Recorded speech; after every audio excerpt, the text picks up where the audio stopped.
자, 네덜란드에서 온 우리 신사분이었는데요. 네. 한국에 어느 정도 지금 거주를 하고 계신 모양이에요. Yeah. 직접 집에 숟가락하고 젓가락 사다 놓으실 정도면은 잠깐 방문하시는 것보다 뭔가 일 때문에 좀 와 계셨다는 인상이 받습니다. 네. Okay, so we had a chance to speak with Bernard once again. Let's check out what he said. Okay. So the question is, are you good at using chopsticks? I think he's okay. 네, 어느 정도 그래도 잘 젓가락 사용법을 아시는 것 같은데요. He said, I'm getting better and better every day 라고 했었죠. 누구나 처음부터 젓가락을 잘 사용하는 사람은 없을 것 같아요. I'm getting better and better every day 라고 했으니까 나날이 점점 젓가락 사용을 하는 그 스킬이라고 해야 되나요? 점점 더 늘어가고 있다. 잘 쓴다는 말이 되겠죠. He learned how to use chopsticks in Korea. 젓가락 사용하는 것을 한국에 와서 배웠다라고 이야기를 했었죠. 또 젓가락을 어디서 샀다라고 이야기를 했는데 동대문에서 메탈이라고 얘기를 했어요. 쇠젓가락을 샀는데요. 자, 6개씩 숟가락 6개, 젓가락 6개 있는 한 세트를 사서 지금 집에서 사용을 하고 있다라고 이야기를 했습니다. 누구한테 배웠냐라고 했더니 무슨 매뉴얼 같은 게 있는 게 아니니까 어떻게 젓가락 사용법을 배웠는지 했더니 he said he learned on his own. 직접 젓가락을 사용을 하면서 직접 배웠다라고 했고요. He said that he learned out of necessity. 음식을 먹으려면은 젓가락을 당연히 특히나 한국에 있을 때는 사용을 해야 하니까 어쩔 수 없이 쓰다 보니까 그만큼 이제 실력이 늘었다라는 이야기를 했습니다. 동대문에서 이제 샀다라는 얘기를 했었죠. 또 숟가락, 젓가락이 6개씩 들어있는 그 세트를 사서 지금 그것을 이제 부엌에 놨다. 먹는 데 주로 사용하고 있다는 얘기를 하고 있죠. 그런데 포크하고 나이프를 안 쓰는 건 아니지만 주로 숟가락과 젓가락 이용해서 많이 사용하고 있고 젓가락 사용법을 계속 본인이 좀 연습을 하고 있다는 얘기를 하고 있습니다. 그래서 좀 더 그 시간이 어떤 장점 얘기를 했느냐면요. 포크 같은 경우보다 젓가락 같은 경우 원하는 양을 조금만 더 집을 수 있는 측면이 없지 않아 있기 때문에 식사를 좀 더 천천히 즐길 수 있다는 특이한 얘기를 해주셨네요. 포크로 먹는 것보다 아무래도 조금씩 입에 넣을 수 있는 그런 장점을 또 얘기해 주셨고요. 3가지가 있죠. 나무 젓가락, 금속 젓가락, 그 다음에 플라스틱 젓가락 셋 중에 어떤 걸 쓰냐 했더니 한국에서는 주로 금속을 많이 쓰기 때문에 금속 젓가락을 또 사용을 하려고 노력하고 있는데 문제는 they're very slippery. 슬립한 미끄러지는 건데 slippery한 미끄러운이란 말이 되겠죠. 특히 국수 같은 거 먹을 때 새로 되어 있는 그런 젓가락이 이제 쉽지는 않습니다. 사용하는 것이.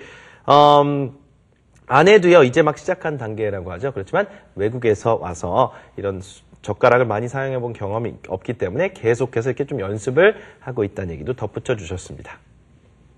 You know, he did mention something about having to practice and practice and practice. 계속해서 연습을 해야 된다라는 이야기를 하시면서 네네. 피넛스 얘기를 하셨어요. 땅콩. 저도 순간 웃었어요. Right? It was very cute.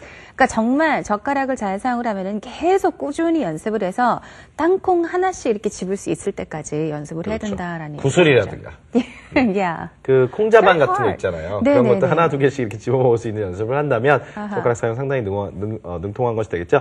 근데 젓가락도 근데 우리나라 사람들도 이렇게 원래 이제 그 교과적인 방법이 있긴 있어요. 그렇죠? 이렇게 하는. 자, 근데 그렇지 않고 자기만의 이렇게 또 방법을 하는 분들이 있기도 합니다. Sure. 어쨌든. 자, 젓가락 사용에 관련된 이야기도 우리가 얼마든지 영어 회화 소재로서 사용을 할 수 있을 것 같고요. 자, 마지막에 이런 문장을 저는 해보고 싶어요. 항상 집에서는 뭐 그렇다 치는데 외부의 식당 같은 데 먹다 보면 떨어뜨릴 수 있거든요. 다시 달라고 해야 되죠. 자, 그 이야기를 영어로 문장 하나를 만들어 보겠습니다. 자, 예를 들어서 바닥에 젓가락을 떨어뜨렸다면 drop의 과거 갑니다. I dropped my chopsticks on the floor. I dropped my chopsticks on the floor. 바닥에 떨어뜨렸다. 한번 연습해 보시죠. Okay, let's practice out loud 3 times, everyone. I dropped my chopsticks on the floor. I dropped my chopsticks on the floor. One last time. I dropped my chopsticks on the floor. 자, 물론 쌍으로 오기 때문에 항상 2개 개념이어서 S를 붙이긴 붙여요. Yes. 그런데 왠지 내가 도시락을 싸가지고 갔는데 젓가락이 한 짝밖에 없어요. 그럴 수 있잖아요. 네. Hey, I only have one. Chopstick. I only have one. Chopstick. I'm missing one. Chopstick. 이렇게 할 수 있겠어요. 네. 젓가락 하나가 어디 간 거야? Where's one of my chopstick? 그럴 땐 one of my chopsticks가 되겠지만 Yes. 단수로 젓가락 하나를 가리킬 수도 있다는 걸 알아두시면 활용이 가능하겠죠. What happens if that happens? What do you do? I don't know. 그냥 찍어 먹어야지 뭐 어떻게 합니까? 집에 저도 옛날에 학교 다닐 때 젓가락이 하나 없어진 경우 있었거든요. I remember like several times where I only had one chopsticks. I didn't know what to do. But you know, it's chopsticks have to come in pairs in order for Exactly. them to function properly. Right. But sometimes if you do have wooden chopsticks that are breakable, you could break it in half and use them as very short chopsticks. Disposable chopsticks. 나무 Yeah. 젓가락 반을 이렇게 잘라서 네. 기계처럼 사용할 수 있겠죠. 자, 오늘 함께 해주신 여러분 감사드리고요. 생활영어는 홈페이지에 오시면요. 다시 보기 무료로 제공되고 있으니까 많은 이용 부탁드릴게요. Thank you so much for joining us, everyone. We'll have to say goodbye and see you back on Monday. 지금까지 저는 이현석이었습니다. And this has been Jennifer Klein. Have a great day, everyone. Bye-bye.